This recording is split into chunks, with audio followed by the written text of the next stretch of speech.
Okay, we're ready. Uh, Good afternoon, everybody. I'm here with Alex Levine from Green Dragon. Green Dragon is one of the new MMTCs opening up in the state of Florida, but it's opening up differently than some others locally, comes with a lot of experience. So, Alex, welcome to Cannabis News Florida. Great to be here. Thank you so much. Let's start out by saying, I know you've been in the business for a while in Colorado, but what motivated you to get into the cannabis business? What was that drive within you that said, this is something I want to get involved with? Well, yeah, so I grew up in Florida, and I mean, cannabis was something, I've always been interested in. It's something I'm definitely passionate about. But obviously, back then, illegal, definitely, Sure, absolutely. definitely not a legal thing. Definitely was doing it little early, you A know, little early before it was passed, but that's okay. before it was passed but also it wasn't uncommon, Right. Oh, absolutely. it certainly wasn't uncommon in this state. But I just always figured, okay, legalization, sure, but like this will sort of putt along, and I'll be like, a grandpa when this is, when this is like fully, happening. Then I went to school in Massachusetts. I went to Tufts University in Boston, and that's where a lot of the cannabis legalization efforts are kind of located, like Marijuana Policy Project, and Normal, things like that.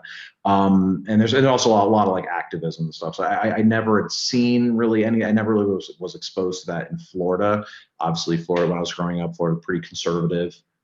Didn't really see a lot of that kind of action that was happening in other parts of the country. Mhm.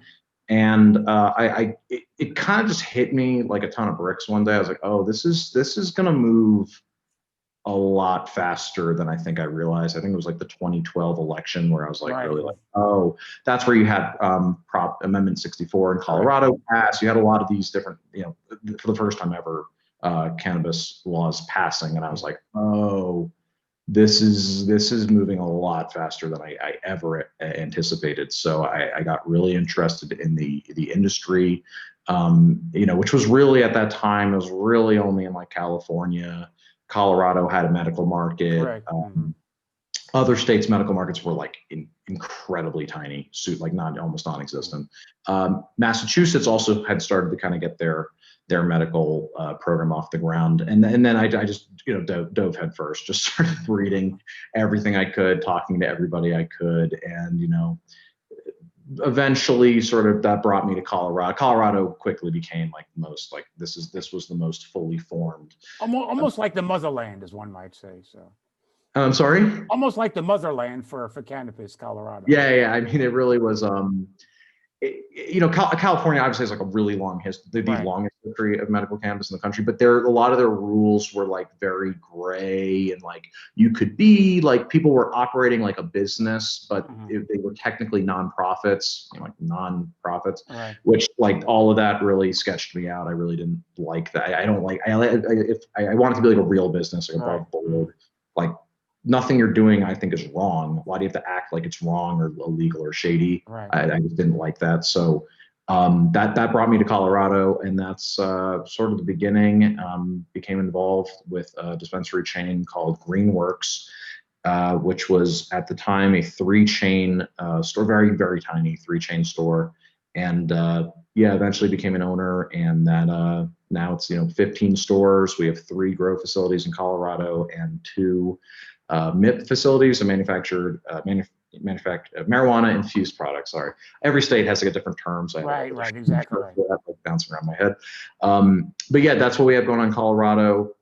Because I grew up in Florida, and it's a market I understand very well. It's a state I understand very well. Always was very interested in Florida. We were ready to apply for one of the MMTC licenses as far back as probably about 2016. No, okay. We were, Early on. we were Early on. Yeah. oh, very early on. Yeah, we were ready. I mean, people definitely did that this Right. early, but we were ready. We had partnered with a cultivator, like one of these kind of like legacy nurseries, Right. and because that was a requirement at the time. But we were ready to apply for this, and I felt very good about our chances because of our our history and experience. But then it became pretty clear that the state wasn't going to issue more licenses. And that sort of dragged on. You know, it was like, oh, it's gonna be like August, October of whatever 17, and then it's gonna be May of 18. And just sort of the dates kept getting kicked back and back and back. And then these lawsuits started to happen against the state, which like that's never happened in Colorado, like at least not successfully. Like that whole idea of like suing the state to get a license, like that's absolutely unheard of in California and Colorado successfully. So that was absurd. But it was just watching. I was like, oh my god, this is crazy. But anyways, long story short, we did end up acquiring one of these licenses. It was the De Leon's Bromeliad's license. Which is known as Mount Dora Farms LLC. That's still the name of the license, and closed on that in November of 19. So here we are. So when you got started in the business back when, did you envision growing the way you did, no pun intended, but growing the way you did within the business? And again, I guess it's different because here, as you know, it's all vertical. So you couldn't have done what you did in Colorado by just buying a dispensary and then being able to go. Do I have that right, or is Colorado also vertical? Back in the early days, so when I got into it, it was medical only. Still, even though they'd approved it, the framework to do recreational didn't kick in until like 14. And also, lots of cities were rolling out I mean, there's still are cities, 6 years later that are still just getting recreational. I mean, so this was not like a quick thing, but no, when we started, it was medical only, and it wasn't full vertical, but it was very vertical. Like you had to grow. There was a rule in Colorado where it was called 70-30. You had to grow 70% of all the weed you sold. You could only buy 30%, which was like, like that's a weird.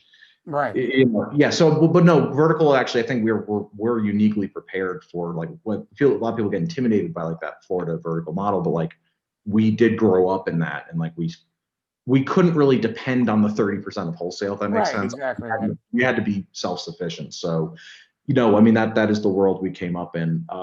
Did I expect things would go this fast in terms of like growth? Not just so much like of like Green Dragon, like our company, but the industry has exploded. I never thought it would be this fast. And sort of the switch from like it was so vilified.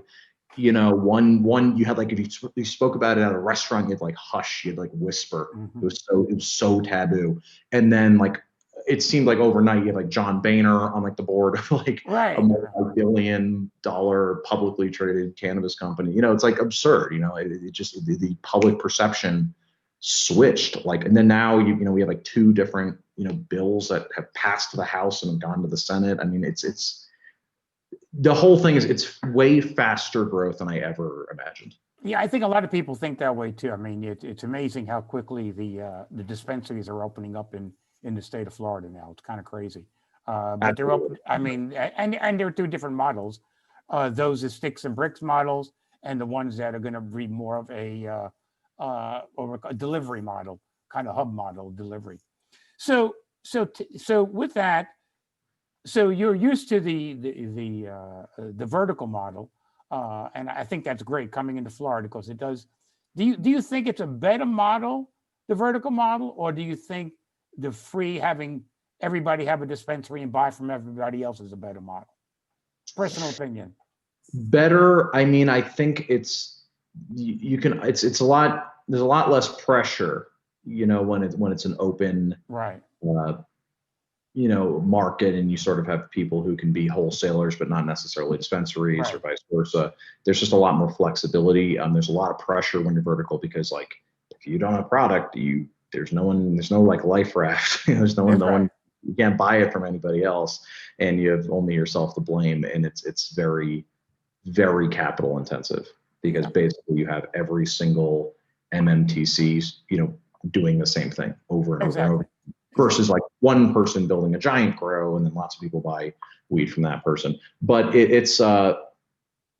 even if it was open, and I expect it will open like every other, most other states, we would still choose to be mostly vertical because the margin. That's the other thing. People think the margins in this industry are like we're just minting cash, and that is not the case. People don't realize what our tax situation is, which look up 280E if you want to understand sort of the wackiness that we have to deal with. That's right. If you want to see how bad it really is, read 280E. That's correct. 280E IRS tax code. Read that, and you'll basically, we can't write off any business expenses pretty much, and which makes our effective tax rate well over the corporate tax rate of 25%. Right. So it's pretty insane. But yeah, and then also it's not a cheap product to make the way that we usually are, the way we have to do it. It's not like where you have just like, fields of corn in Nebraska and it's acres, millions of acres of corn. It's like you're dealing with like relatively small. Even people talk like, oh my God, I have a few acres of cannabis. People think like, wow, but like that's, compared to any agricultural product, that is like boutique growing. Right. That is like the most, hands-on, not to scale kind of production there is. But I mean, that's, we know how to work in this sort of environment, and that we've been doing it for a long time. So that's what we do day in, day out. So tell us, you're coming into the market, you already have experience with product, being able to grow the product, but obviously with the state of Florida, you have to grow it here. You can't grow it in Colorado and bring it here to sell. So you got to grow it here. So what products are you looking for to come out with first products to the market? And then where do you see your product line towards the middle to the end of 2021?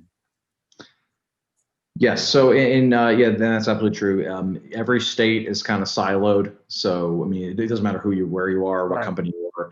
If you are an MSO and you have stuff in whatever, New Jersey and California and Nevada, you have 3 completely independent supply chains in those 3 states.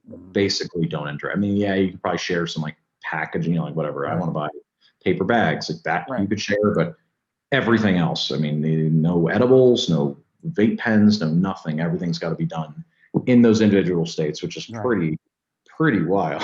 And also becomes expensive when you're a multi-state operation, because where you would normally in a business be able to centralize production and save money, you got to have duplicate production places in every state that you operate in.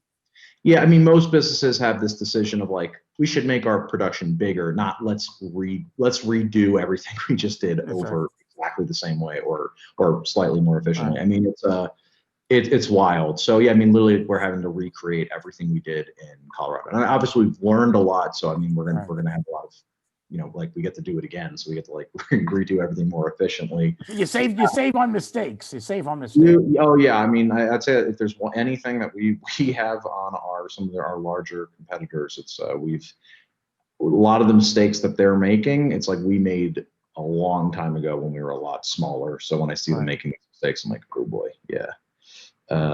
it's not an industry where you can hire that 30-year expert who's been doing it forever, because they don't exist. Exactly. They exist. They were doing it extremely small scale in illegal grows that are not the same at all. You know what I'm saying? You can't use the same chemicals. You can't use the same pesticides. I mean, the answer is you really can't use anything. Right. You can't use any pesticides, can't use really anything, herbicides, nothing. So yeah, it's a totally different ball game, and everyone's sort of figuring it out. And I think the companies that you see are successful are the ones who are figuring it out the fastest. Basically, the ones who are still around are the ones who have figured out enough.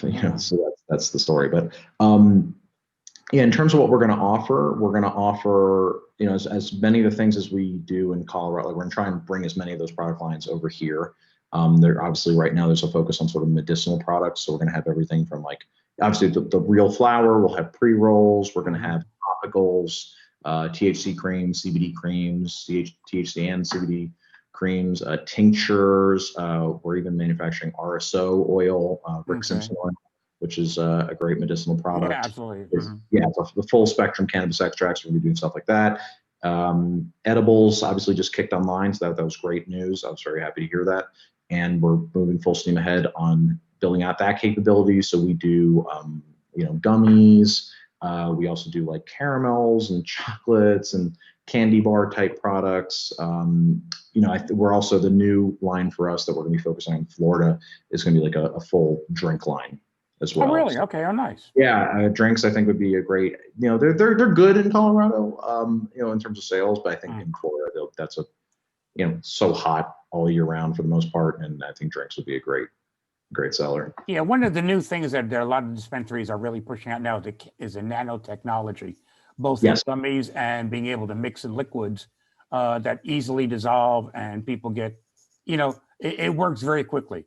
that's correct. And we also our fast acting line is going to be out in Colorado pretty soon, and it'll be rolled out in Florida, I think, from the get go. So Great, great. So it sounds like it's going to be a full complement of the variety of products people are looking for.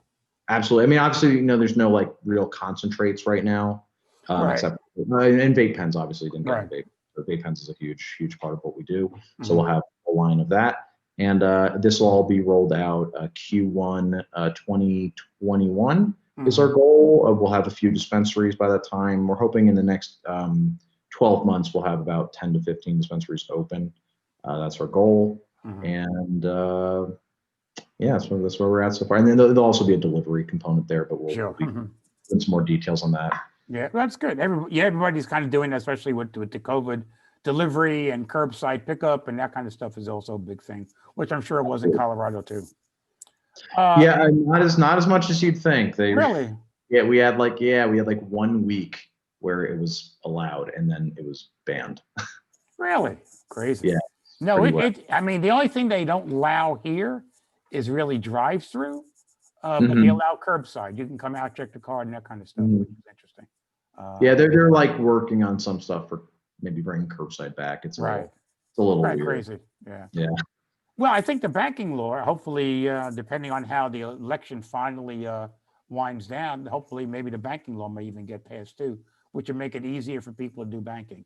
Because obviously that's one of the issues you have all over the country, I would guess. Oh yeah. Well, I mean, it's when we talk about like replicating, the entire supply chain again, you're doing that with no financing at all. I Right, mean, you can't get a lease on anything at any normal rate. You can't get right, debt, can't get a mortgage, can't get any sort of basic financial service. I mean, we have right, banking, but it's like, right, it's basically just to hold your money, that they don't provide any other services because right, it's really shocking. right. I know. Hopefully that'll come through. If that comes through, you'll see a big bump in the industry too. Oh yeah. So one final question: as we sit here in Florida, and everybody is looking forward to the day that Florida will turn into adult recreational, whichever term you want to use. Uh, do you see that, and how would that affect your business? And I think you're coming in with a great perspective because you actually do that. I assume you do that right now in Colorado, both recreational and medical. So how does that work? How does that work from a Colorado standpoint to maybe give people kind of an understanding of how that works in Colorado and what you would envision here if that comes about? Sure. Yeah. I mean, I think there's a lot of misconceptions about medical versus recreational. I think when they hear that term, they think like, oh, well, the cannabis must be different. It's a different strain. It's a different thing. And not really. In terms like in Colorado, basically a medical plant is a plant with a yellow tag, a yellow metric tag, which is like the state track. And a recreational plant is a marijuana plant with a blue tag. So that's really the key difference. Obviously, there are some differences in terms of the way they're taxed. Right, There's some products that you can offer on the medical side. Well, you can offer the same products, but the dosing is a little different. People on the medical side can buy more. They can buy strong. So like on the recreational side, for example, an edible will only have 10 servings, but you could sell on the medical side, you can sell an edible that would have the equivalent of like 100 servings, I like up got to you. milligrams. Mhm. So that's really the big difference. But no, like we carry these same exact products on the medical side and the recreational side. Same stuff. Just the pricing's a little different. Mhm. Like for example, like I mean, we have tons and tons of recreational consumers who just they used to be medical patients, but now because they can buy these things on the recreational side, they don't need to buy a pricey medical card every year Right, and mhm, they right. can just show their ID, they're over 21, and buy medical products. This Right. idea that like, if you're on the recreational side, you must be buying it for recreation. You must be, irresponsible and using it just for fun in this like frivolous sort of way, which it's not true. I mean, we're selling tons of medicinal products on the recreational side. Mm-hmm. You know what I mean? We're selling tons of creams and things for pain relief and, you name it. It's just, they're just smaller sizes. If you need bigger sizes and bigger doses, then you should get a med card. But the products are the same. Now in Colorado, is when they buy medical, is it taxed or not taxed in Colorado? In Colorado, there's no state tax. It's only just the local sales tax. Okay, because Whereas, in Florida, there's no sales tax at all on the medical cannabis at all. So they're thinking, which I think is okay, but the state is not really making any big money, as you would talk, on the sale of cannabis right now in the state of Florida. Well, it's like when you get like a free trial, like, right. You know what I mean? You get like a free trial of something. It's like how they get you. That's sort of I'm talking about like from the government's perspective. Right. Medical marijuana is sort of like the free trial. And then they start incurring a lot of costs running the program. Right. And then, every year the recreational looks more appealing. Like, we can charge a 20% excise tax. We can charge a 20%. Or just sales tax, because medicine is not taxed in the state of Florida. Now, when you live down here, so there's no tax dollars at all go to the state. Yeah. That's a little. I mean, medical has like a little tax in Colorado, but it's a huge tax revenue source for the government when they do recreational. So there's obviously a lot of, I think, political pressure from the population, like people. They see medical cannabis, they see that it doesn't, drive up crime. Usually it's actually the opposite. It doesn't drive up, overdoses or car accidents. Actually, usually does the opposite. Right. So they realize it's not really risky, and then they approve the recreational because it's not really any different than alcohol. And in fact, it's way, on the whole, it's way less destructive than alcohol. It's not as deadly. It doesn't cause dependence. People, dying. Like it's not like. When they did the lockdowns, for Canada, when they did the lockdowns for COVID around the country, most places had to call liquor stores an essential business because they know that people who are addicted to alcohol would end up in the hospital. Right, exactly, right. So I mean, that's a serious health risk, but you would never have to worry about that with cannabis because it's not physically addictive. So, anyways, so the voters are going to approve it. I hope there'll be a ballot initiative in 2022. Right. If not next presidential cycle, I definitely, if it's not by then, it'll be 2024. And if it gets approved in 2022, then I'd expect you to probably have a functional recreational market in like 23, 24. Right. Yeah, people are looking at probably 2 to 4 years before this actually gets passed in the state of Florida, I think. Absolutely, and it's definitely coming. I mean, I think it would have passed this election if that ballot measure made it onto the ballot. Right, I'm not really sure why that failed. I think it was bankrolled by like. I think part of it was there were actually 2 initiatives going, one against the other. And you say, well, wait a minute, seriously, guys, can't we get together on this and kind of do it for the better? But no, money went in 2 different pots. I want the credit. That's right. It was crazy. It was crazy.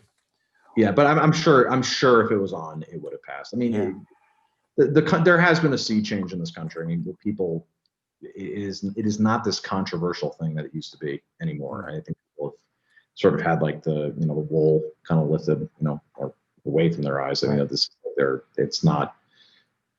it's not controversial. The majority of Americans support this. Right, and we'll see what happens with the new administration. Hopefully, the new administration gets in, and that may be a push to legalize it. Who knows?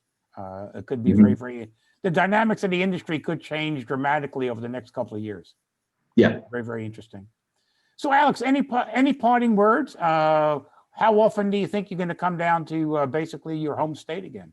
To my hometown, my home state. Yeah. No, I've been back there. I'd say every few weeks. Every few weeks, I'm popping back there. Members of my team there's boots on the ground every day. Oh, good. One from Colorado is always there. But no, every time I'm down there, I visit friends, visit family, and yeah, it's so great to be kind of like back where where I always wanted to be doing this, which is in Florida. And it's a great state. I'm very excited, to bring sort of what we've done in Colorado, and bring that sort of, those products and then service to my home state. I'm very, very proud of it. Well, thank you. Let me be one of the first to welcome Green Dragon to the state of Florida, and you back to your home state. And hopefully, when you're in town, you'll look me up. Maybe we can get together for a drink or for coffee or whatever, and we can kind of take this more personal on a more personal Absolutely. basis. But thank you for the interview, and have a good day. I appreciate it. Thank you much. Well, thank you. Thank you. Bye bye.